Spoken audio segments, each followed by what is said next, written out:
بسم اللہ الرحمن الرحیم۔ فلائی نیوز کے تمام دیکھنے اور سننے والوں کو خوش آمدید۔ اگر آپ ہمارے چینل پر نئے ہیں تو سب سے پہلے چینل کو سبسکرائب کر دیں اور بیل آئیکن کو پریس کر دیں اور ہماری ویڈیو کو پورا دیکھیں تاکہ دنیا کی معلومات سے آپ باخبر رہ سکیں۔ آئے بڑھتے ہیں خبروں کی جانب۔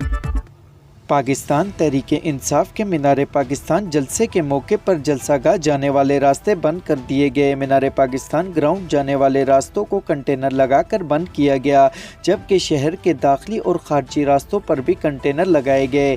راوی پل اور ریلوے اسٹیشن سے مینار پاکستان جانے والے راستے بند ہیں، جبکہ شاہ عالم مارکیٹ میں بھی کنٹینر لگائے گئے ہیں۔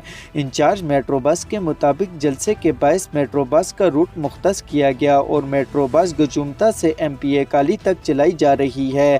واضح رہے کہ ضلعی انتظامیہ نے پی ٹی آئی کو آج رات مینار پاکستان پر جلسے کی اجازت دے رکھی ہے۔ تحریک انصاف کے آئی مینار پاکستان جلسے سے پہلے پولیس نے کریک ڈاؤن کر دیا۔ پولیس نے رحیم یار خان کے مختلف علاقوں سے پی ٹی آئی کے 50 سے زائد کارکنان کو گرفتار کر لیا، جبکہ ملتان میں پی ٹی آئی رہنما جاوید انصاری کے بیٹے سمیت 26 کارکنان کو گرفتار کر لیا گیا۔ تحریک انصاف کا کہنا ہے کہ لوداری اور بکھر سے بھی ان کے متعدد کارکنان کو حراست میں لیا گیا ہے۔ گزشتہ روز سیالکوٹ میں پی ٹی آئی رہنما عثمان ڈار کے گھر پر بھی چھاپہ مارا گیا، تاہم پی ٹی آئی رہنما گھر پر موجود نہیں تھے۔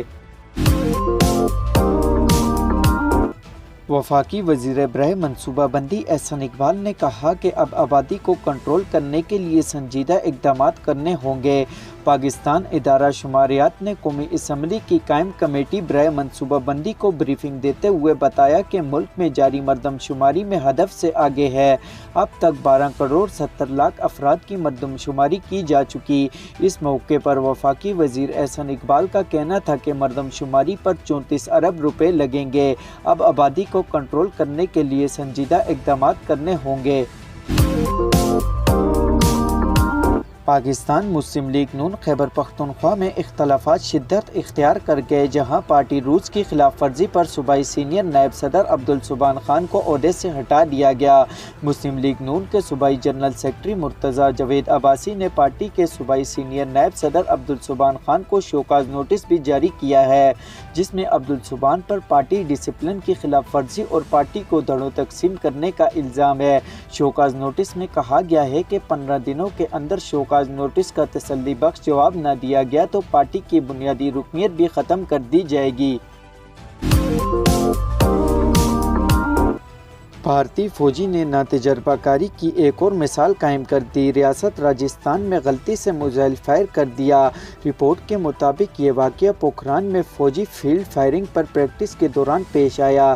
بھارتی فوجی حکام کا دعویٰ ہے کہ میزائل طیارے میں نصب تھا، لیکن ملبہ کھیتوں میں گرا۔ واقعے میں کوئی جانی نقصان نہیں ہوا، جبکہ تحقیقات کا حکم دے دیا گیا ہے۔ واضح رہے کہ یہ پہلا موقع نہیں کہ بھارتی فوج کی جانب سے غلطی سے میزائل فائر ہوا ہو۔ اس سے قبل گزشتہ دنوں بھارتی فوج نے ٹریننگ کے دوران اپنے ہی گاؤں پر مارٹر گولہ پھینک دیا تھا، جس کے نتیجے میں 3 افراد ہلاک ہو گئے تھے۔ گزشتہ سال بھی فائرنگ رینج کے قریب ایک شہری اس وقت ہلاک ہوا تھا جب مارٹر گولہ ملنے کی صورت میں وہ اسے فروخت کرنے کے لیے اس میں سے پتل نکالنے کی کوشش کر رہا تھا کہ گولہ پھٹ گیا۔